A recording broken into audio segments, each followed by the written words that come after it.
मोमिनो, तुमको जायज नहीं कि जबरदस्ती औरतों के वारिस बन जाओ, और देखना इस नीयत से कि जो कुछ तुमने उनको दिया है उसमें से कुछ ले लो, उन्हें घरों में मत रोक रखना। हाँ, अगर वो खुले तौर पर बदकारी की मुर्तकिब हों तो और बात है, और उनके साथ अच्छी तरह से रहो सहो। फिर अगर वो तुमको नापसंद हों तो अजब नहीं कि तुम किसी चीज को नापसंद करो और अल्लाह उसमें बहुत सी भलाई पैदा कर दे। और अगर तुम एक औरत को छोड़कर दूसरी औरत करनी चाहो और पहली औरत को ढेर सा माल दे चुके हो तो उसमें से कुछ मत लेना। भला तुम बुहतान लगाकर और खुला गुनाह करके अपना माल उससे वापस लोगे? और तुम दिया हुआ माल क्यों कर वापस ले सकते हो जबकि तुम एक दूसरे के साथ सोहबत कर चुके हो और वो तुमसे पुख्ता अहद भी ले चुकी हैं।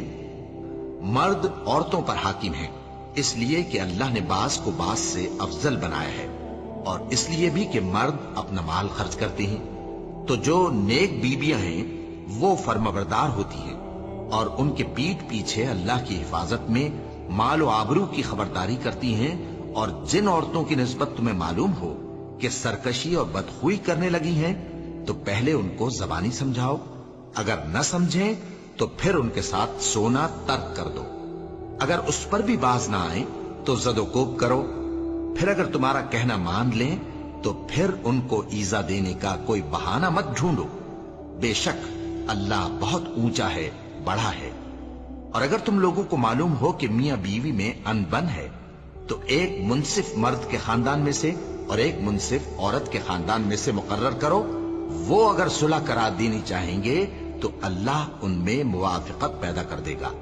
कुछ शक नहीं कि अल्लाह सब कुछ जानता है, सब बातों से खबरदार है। अल्लाह तुम्हारी औलाद के बारे में तुमको इरशाद फरमाता है कि एक लड़के का हिस्सा 2 लड़कियों के हिस्से के बराबर है, और अगर औलाद मैयत सिर्फ लड़कियां ही हों यानी 2 या 2 से ज्यादा तो कुल तरके में उनका 2/3 है, और अगर सिर्फ एक लड़की हो तो उसका निस्फ है।